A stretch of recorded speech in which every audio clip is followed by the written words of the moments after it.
kan saa dursu dhiisee ba'aa uummataa baata gadaa seenaa sooratee xoofoo lammii unata xiyyeeffatee ilaalee hubatee immoo dubbata ofii dhabee bulee agabuu utuu qabuu kan dhabu kaayyoo isaa godhatee kan biraa hundaa wajjin argee gidiraa kaayyoo isaatiif arrallee abdii dhumaan jira of dagatee dhalootaaf karaa cira itti agarsiisuuf daandii gaarii halkaniin jedhu lafa barii kan barsiisu amaaf gaarii umuriin dargaggummaa silaa yeroo fiigani jiruu bultoo ofii yerootti herregani waa'ee dhuunfaa ofiif yerootti bobba'ani kaayyoo mataa ofiif maatii irraa adda ba'ani kan qabaniin boonanii ittiin bashannanani haadha manaa fuudhanii ilmaan faatti horanii qabeenya faa kuusanii kan boriif kaa'atanii guddisa ilmaaniitiif oliif gadi kaatanii umuriin gara dhumaa inni yeroo dulluma waa'ee ilmaan ofiif ta'aniitu odeessu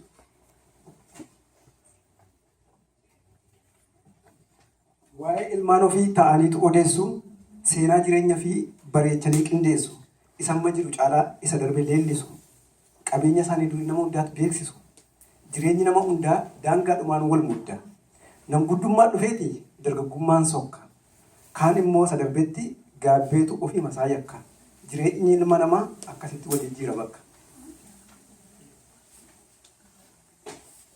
nagaallee hin dagannee ashama akkam jirtu kamiifuu akkam jirtu hundumtuu nagumaa isa keessa koo jiru nani madhaa'amuma qophaa koo dugdaa ciisee ammaaliifan guunguma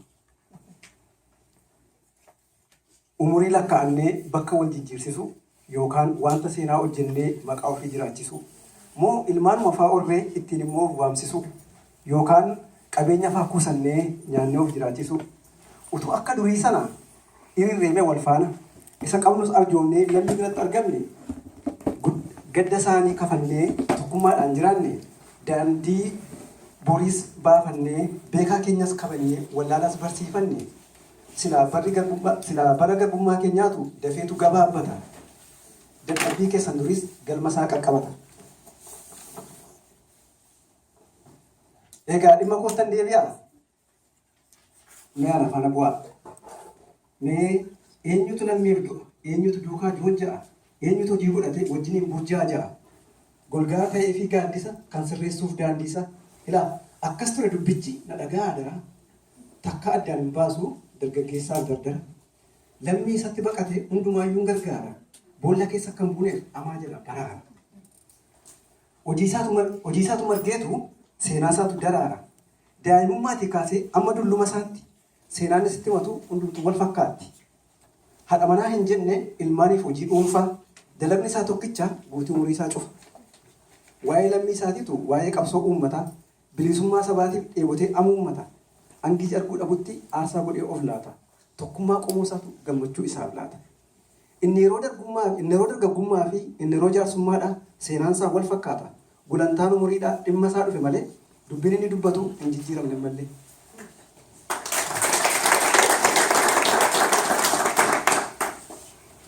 Bara dhufee madarbu dubbiin isaa waa tokkicha afaan guuteen dubbadha inni maarree gooticha.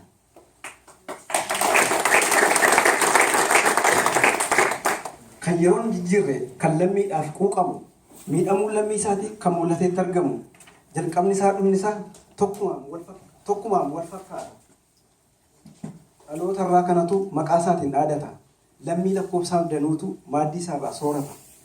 Gorsuma isaa tokkotu lafee ta'ee jabaata. Umurii namaa guutuu nama waliin jiraata.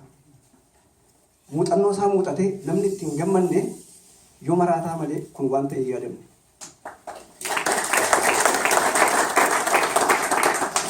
Deebiin ibboo kootii inni jalqabaa suni eenyu dhabee jirana namti nimtaniisin nana mana nan beeka akkasin deebistanii maqaan isaa deemiseera jettaniis beeksiftanii galatoomaa hundumtuu asitti argamtan.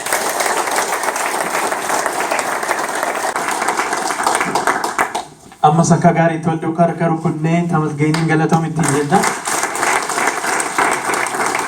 Galatoomaa itti aansuudhaan amma immoo abbeen keenya obbo Damiseenii nuti hamma qabnu darbannee galatoomaa ittiin jenneerra.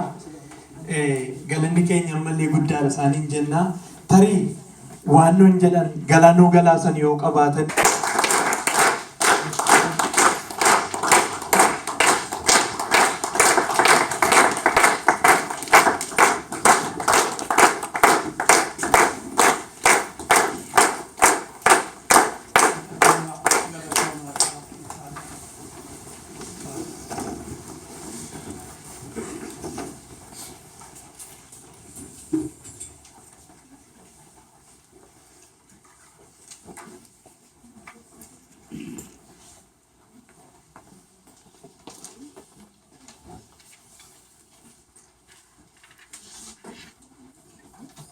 Edduulee waan hin jedhamu qabu waan hin jechuu barbaadu jedhameera. Garuu har'a kanan dhugeeffadhe amma firoonni koo tokko tokko kan biyya jirani firoonni biyya jirani ijoollee godhachuu hin dandeenya keessumattuu obboleettiin koo maaloo ilma tokkollee intala tokkollee guddifattuu naan jetti. Amma waan dhiyoo kanatti illee ani ijoolleen guddifadhe baay'een qabaa. Ijoollee baay'een qaba.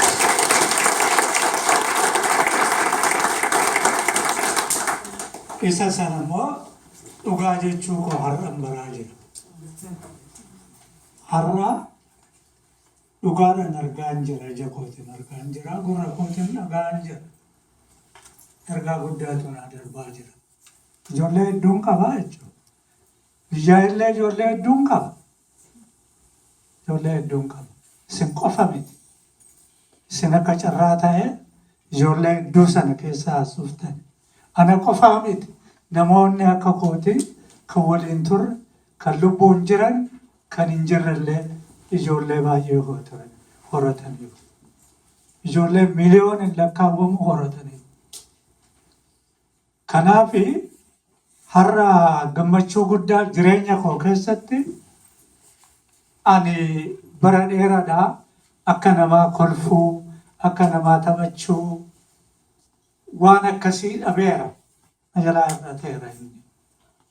Garuu har'a iddoon itti gammada. Hirriiballee baay'een qabu har'a waan har'a feegulu natti fakkaata.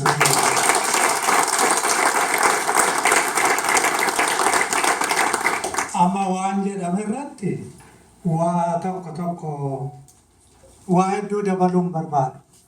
Maaliif waan jedhame sana hunda faallessuu waan danda'u.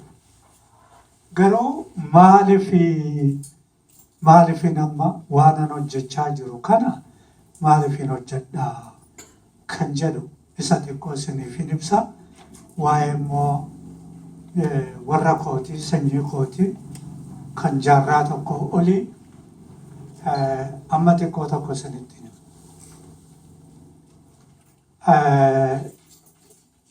Yeroon biyyaa ba'u fedhii kootis miti, ajandaa koos miti. Nan dhukkubsadhaa inni wallaansaa warri hakiimoota lakkii deemuu qabdaa, wallaansaa argachuu qabdaa jedhanii akkasittiin biyyaa ba'e. Karaa Amnesty Internationalin biyyaa ba'e isaantu na wallaansisee horii isaaniitiin Hoolaandittiin wallaaname. Yoon wallaansa sana fixu achumatti warri seenaa koo beeka warri Amnesty International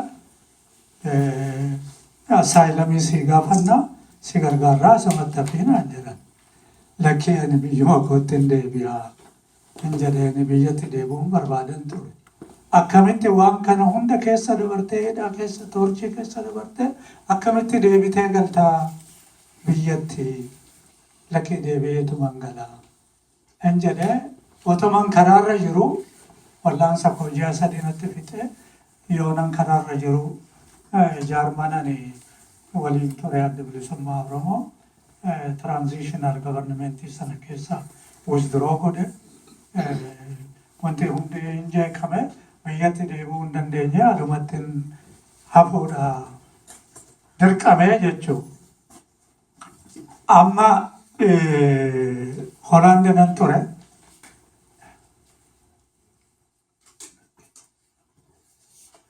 Hoolaanditti asaayilamii gaafachuun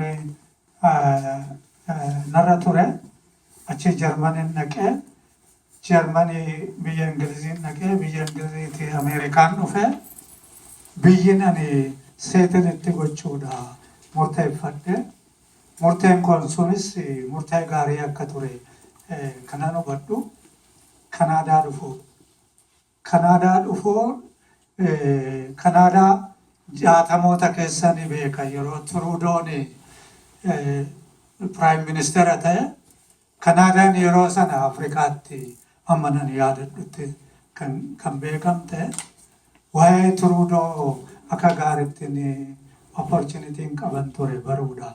Maaliif nama iskoola nan baradhe keessatti daaraktera ta'etu nama kubeek ture. Kanaaf nan beekan ture Ameerikaa dhaqeen achi gara Kanaadaa kana dhufee jechuudha. Kanaadaa waa lamaaf hin dhufe tokkoffaa waa'ee Kanaadaa biyya kam caalayyuu nan beeka. Lammata immoo koomanitiin Oromoodhaa kan Kanaadaa baay'ee strong ta'uusaa, cimaa ta'uusaa biyyatti nan dhaga'an ture. Isa kana lamaani kan as fide. Yoon as dhufu guyyaa tokko galgalan seene Oggaa 23 jechuudha amma 1992 November keessan dhufe gaafa 24 guyyaa tokko galgalan seenee galgala bakka tokko buleeni ganaman community Oromoo barbaadee dhaqe. Maaliifii waan dhaga'aa ture baay'ee cimoo waan turaniif. Nan dhaqee communityittis nan makamee community naannoo community nan ture. Really namni baay'een nan beeku yeroo sana waan itti beekamus hin turre. So hir'ina tokkon arge achi keessatti. Ani baqataadha. Nama baqatee akka koo dhufe kana namni odeeffannoo kennuuf, namni gorsa kennuuf, namni waa gargaaru tokko hin turre yaadaan jechuudha. Yaadaan hin turre. So bakka kana ani utubuu nan danda'a jedheen yaade. Volunteer godheetu malee kophaa koo hojjechuudhumatti ka'ee jechuudha. Akkasittiin nama kana hunda horadhe jechuudha. As qofaa miti Ameerikaa sammateen tokko warra jira kan hin jiru, biyya kana keessa hin jiru. Asitti nama as ga'e qofaa miti kanan gargaaru. Nama Keeniyaatti illee baqatu ijoolleen namoonni dhufanii waan himatan baay'een isaanii beekumsa dhabuu miti informationii dhabuurra waan himatan waan hin beekne waan xiqqoo rakkataniif Keeniyaattis namoonni naquunnamanii barreesseen ergaa fi achitti akka baqataatti recognize ta'uu jechuudha. Yugaandaatti illee godheera, Ijiptitti godheera, Suudaanitti godheera, Ameerikaatti illee, Awuroopaatti illee akkasuma godheera nan gargaaraa jechuudha. Akkasitti waan kana calqabe ani.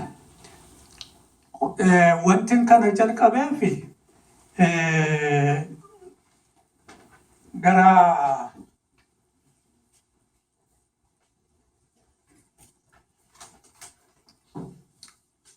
gara seenaadhuma warra kootti akaakilee kootti yoon deeme sardaarraa hin ka'a. Sardaanii bara biyyi keenya weeraramu alagaan qabamu nama turee jechuudha. Sardaa Booraa ani hin argine isaa hin argine akaakayyuu kooti garuu abbaa kooti jechuudha. Inni kun akka traditional lawyer nama kolleejii dhaqee university dhaqee professionally trained ta'e otoo hin taane namuma beekaa tokko hawaasa isaa keessa jiraatu nama namni dhaggeeffatu tokko ture. So jiddu galeessi Oromiyaa kun naannoo itti dhaladhe Tuulama keessa namni dhufee waraanni Minilik akkuma dhufetti irra qubate lafarraa guurrate hacuuce. Amma Sardaanii isa kana fuuldura dhaabbate. Namoota biyyarraa fudhatame kana koortiidhuma jaraa dhaqee jara kanaa moggatutti ka'e. Booda hin ari'an koortii kamiyyuu akka inni hin dhaabbanne godhanii hin ari'anii. So hin dhoowwamee jechuudha. Erga dhoowwamee booda tureegaa erga dulloomee booda dullumuma keessa Ixaaliyaanitu dhufaa jechuudha. Bara Ixaaliyaan dhufu sana maaltu ta'a? Sardaanii amma yeroon Oromoo ammaa kuni adiidhaa jedhaa jedhan. Kuni adiidhaa nun fakkaatu, aadaan isaan nun fakkaatu, bifti isaa nun fakkaatu, waa hundi nun fakkaatu. Amma warra nu fakkaatee nu qabatee ofirraa ittisuu qabnaa. Gaafa jedhu arbanyoota Itoophiyaa jedhamanii Oromoo sitti dabalamee warri ta'ani nama Sardaan jagnasii jedhu. Jagnasii jedhu koottuu arbanyaa ta'ee jedheen hin dide. Dinnaani hin ajjeessanii. Gaaf tokko otoo inni gaangoo ofii yaabbatee mana tokko ba'ee mana lama sadii qaba gara mana tokkoo deemutti karaatti eeganii warrumti nama Oromootti dhimma ba'anii arbanyaa Oromootti dhimma ba'anii karaatti kootuun wajjin hojjedhuu jedhanii yoo dirqisiisanii didee achitti ajjeessanii biraa deemanii. Gaafa sana nama 37 du'eedha. Gara lamaaniyyuu gara warra ajjeesirraayis gara Sardaarra butatees. Ijoolleen isaa ergasii kuni bara Ixaaliyaanitidha. Ergasii yeroo Ixaaliyaanin seenuu jechuudha. Ergasii immoo ijoolleen isaa abbaa koositti dabalee warrumti Sardaa ajjeese suni akka isaan gara fuulduraa karaa seeraas haa ta'u, karaa gumaas haa ta'u, akka isaan hin gaafanne ijoolleen Sardaadhaa namni sadii hin ajjeefamanii jechuudha. Abbaa koositti dabalee sadanuu boolla tokkotti awwaalaman. Kuni karaa abbaa kootiiti jechuudha. Karaa haadha kootii immoo nama badhaanee jedhamu. Abbaa isaa ammallee hin beeku. Inni akaakilee kooti karaa haadha kootii. Salaalee warri raaskaasaa lafarraa fudhatanii biyyarraa fudhatanii isaaniin otoo mormuu isa sin ajjeesanii jechuudha. Haati manaasaa ijoollee lama fudhatte akka kooti fi obboleessa akka kooti fudhatte salaalee gara Mannaagashaatti as dhufti jechuudha. Gara naannoo Finfinneetti. Achitti ijoollee ofii guddifatti. Ijoolleen guddatan santugaa ammas ijoolleen ishii sana keessaa tokko mormiti uruma ta'a. Isa sun miidhan ajjeesanii warrumti lafa fudhate sun miidhan ajjeesanii jechuudha. Ilmi isaa immoo Ejjataa Fayyisaa nama jedhamu. Ejjataa Fayyisaa darbee hin dhageessu ta'a. Inni nama Maccaaf Tuulama keessa ture. Inni anaa eessuma kooti jechuudha. Inni Maccaaf Tuulama yoo adabamanii mana hidhaa dhaqanii warri kun baqatanii ba'an gara Suudaanitti baqatee bahe inni.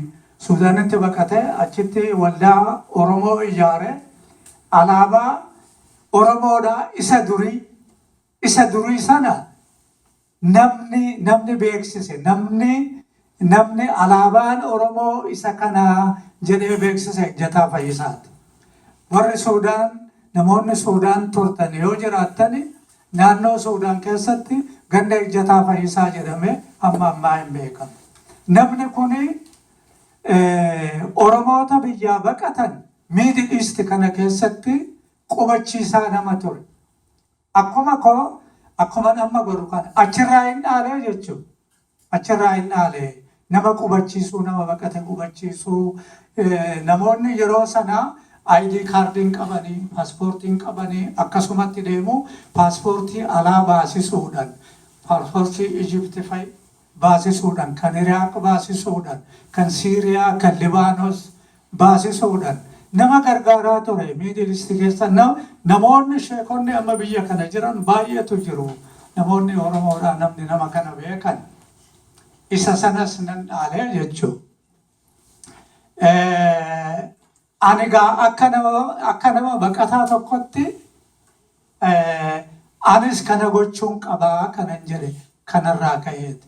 Kan biraa liinkiidhuma warra koo wajjin jiruun seenaa warra koorraa ka'ee kanaaf mootiveet na godheeraa jechuudha. Kan biraa calqabuma liinkiin ani Maccaaf Tuulamaa wajjin qabu akka ijoolletti liinkiin bara Maccaaf Tuulamaa ijaaramu ani ijoollee dargaggoodha. Walgahii isaan irratti argamaan ture. Objektiivii isaanii nan beeka ture.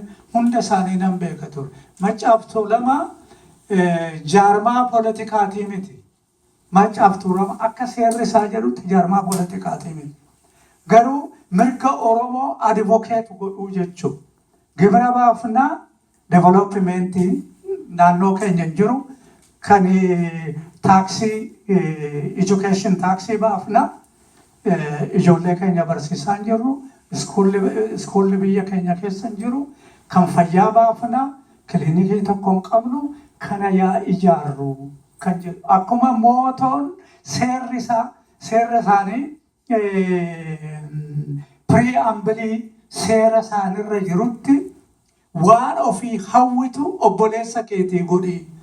Baayibilii irraa waan fudhatame fakkaata natti fakkaata.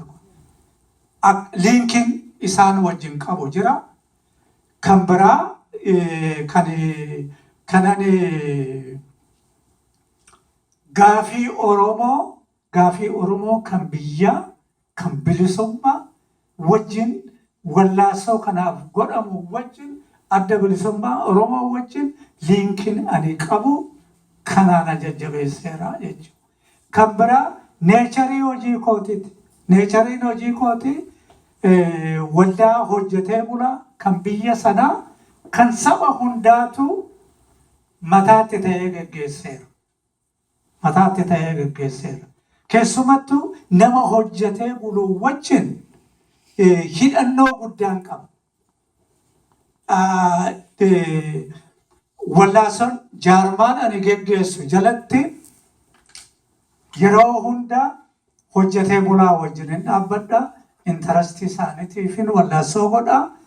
Namoonni immoo sanyiin adda addaa namni biyya sana jiru waldaa sana keessa jira. Nama biyya sanaa hunda isaatu amantii isaa otoo hin ta'in, sanyii isaa otoo hin ta'in, gosa isaa otoo hin ta'in, naannoo isaa otoo hin ta'in akka miseensa jaarmaa sanaatti tajaajilaa jechuudha. Achittis maqaa gaariin qabaan ture. Maqaan gaariin qabaan ture. Nan jaalatamas ture. Maaliifii dhugaadhaan waanan tajaajilaa ture.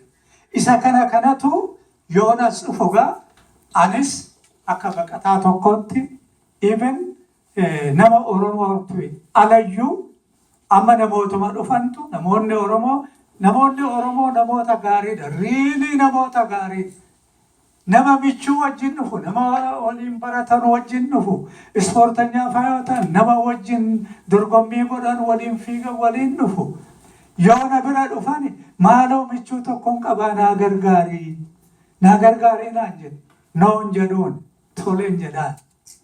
So akkasitti nama hundayyuu gargaare. Sanyii yaa xiqqaatu malee majoritiin significant majoritiin Oromoo haa ta'u malee warra kaanis gargaareera. Isa kana wanti mootiveetir na godhee akkasitti waan nama hojjedhu kana na hojjechiise. Garuu Oromoon aadaa biraa baay'een beeku kan Oromoon hin beeku. Oromoon maaliif ijoollee godhataa kan jedhu warri koonatti gaafan dulloome gaafan dadhabe na xoraa bakka koo bu'aa na wal'aanaa jedhaniiti. Kunoo ijoolleen horan egaa har'a bakka koo bu'aa jiru.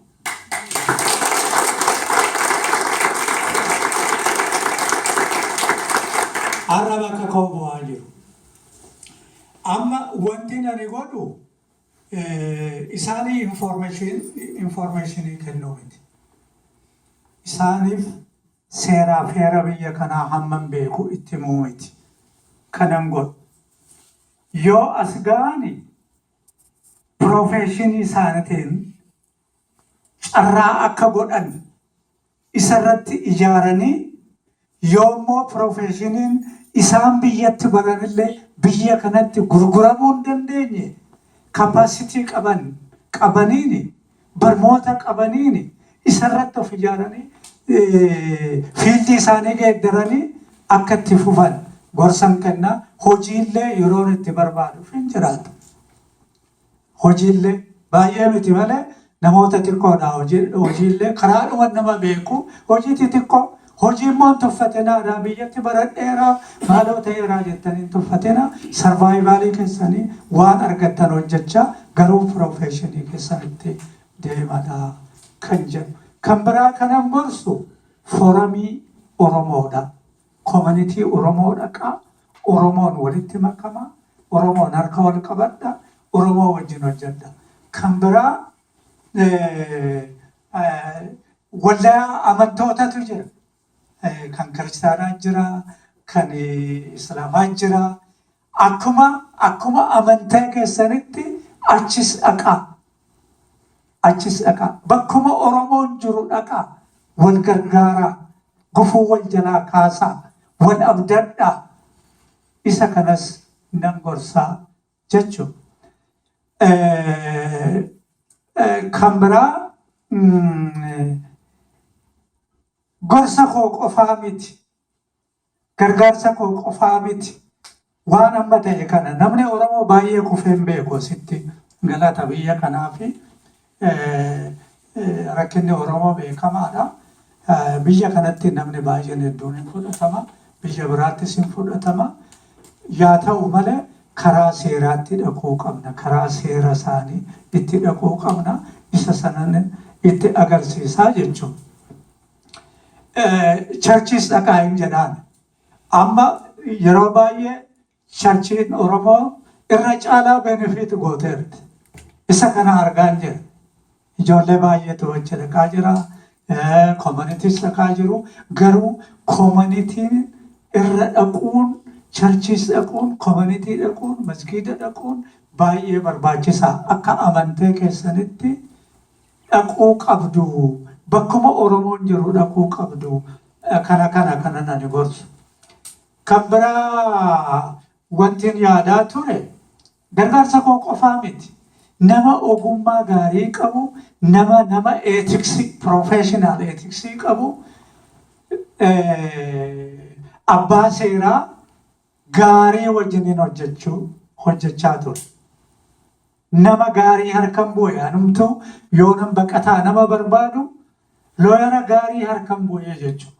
Looyarri gaariin kun ana caalaa Oromoodhaaf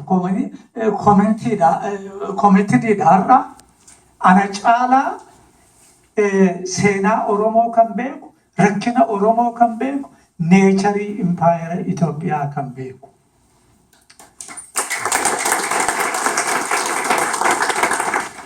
Isa sana irra caalaa kan Oromoo benefit godhe jechuudha. Har'a wantini jala sararee waan warra kana amma koree kana ijaaranii bakka ani jiru kana bakka nani akka nama tokkotti hojjedhu kana akka koomitiitti akka organizaashiniitti hojjechuuf deemanii nama kanaa wajjin hojjechuu qabu gara fuulduraas. Nama kanaa wajjin Oromoo benefit gochuuf nama kanaa wajjin hojjechuu akka qabanii. Kan biraa waa baay'eetu jedhame as keessatti ijoolleen dhaloonni amma dhufan kun warri durii dadhabbii tokko qabna. Oromoon jaarmaa ijaaraa.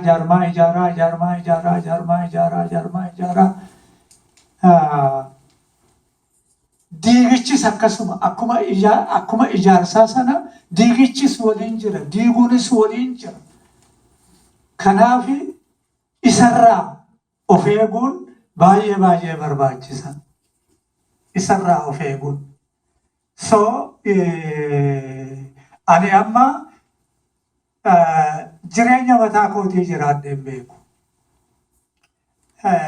Mana hidhaa obboleessi koo Abbabani waggaa 10 jedheera. Waggaa 11 wayii isaan itti dabala waggaa 11 wayii. Waggaa 11 wayii hidhamuu qofa otoo hin taane Mangistuun biyyaa baqachuu isaa dura namoota murtaa'e nama 8 immoo nama kan duubatti hafne nama 8 akkas natti fakkaata. Nama 8 kan irratti du'a murteessee ture. Garuu yeroon arganne ofii isaatiif sardame namni hamma qawween tokko haftutti wallaansoo goonaa namni jedhe qawwee miliyooniin lakkaawwamu gatee baqatee jechuudha. So sana impedimenti gochuu hin dandeenye, nu ajjeesuu hin dandeenye. So inni gaafa kamisaa gaafa facaasaa baqate 8 keenyayyuu gaafa kamisaa hiikamne. Namni tokkollee otoo mana hidhaatiin hiikamin yeroo sana warri Eertiraa hin turani, warri Tigree hin turani, warri adda addaa hin turani. Nu 8 qofatu wataaddaroota Mangistuu irratti kudeetaa godhanii hidhamanii hiike namni Tasfaayee Gabrakidaan jedhamu. Nama Tasfaayee Gabrakidaan beekutu namni nu wajjin mana hidhaa turetu maaloo ijoolleen tokko achitti nu jalaa hafte. Bara sana ijoollee dhagaan. Ijoolleen tokko asitti nu jalaa hafte jennaan itti makee nu baase. Gaafa tokko nu waamanii Mangistuun gaafa facaasaa baqate gaafa kamisaa nu waamanii kota baa wataadara sana wajjin makiinaa wataadaraatti nu fedhan. Nu ajjeesuuf deemu jennee har'a kan dhumaati jennee achumarratti walitti haasa'utti kaane. Egaa akka dhiiratti du'a waa tokko shee gochuun hin jiru akka dhiiratti du'uu qabna. Maaliif akka dhiiraa akka jedhamus hin beeku. Akkuma aadaa akkas jedhamaa akka dhiiraatti du'uu qabna jennee mari'achaa dhaqne. Eessatti nu geessu biiroo adda bilisummaa booda mana biiroo adda bilisummaa Oromoo ta'e keessatti mana security ture inni achitti nu geessanii kompaawundii sana keessatti daampe nu godhu. Booda nu waamanii adaraasha tokkotti nu naqanii namichi Maakalaawii jedhamu mana seexanaa namni ajajaa achi ta'e maal jedhaa nagauma keessanii fi isiniinee isin tursiifne hin mufatina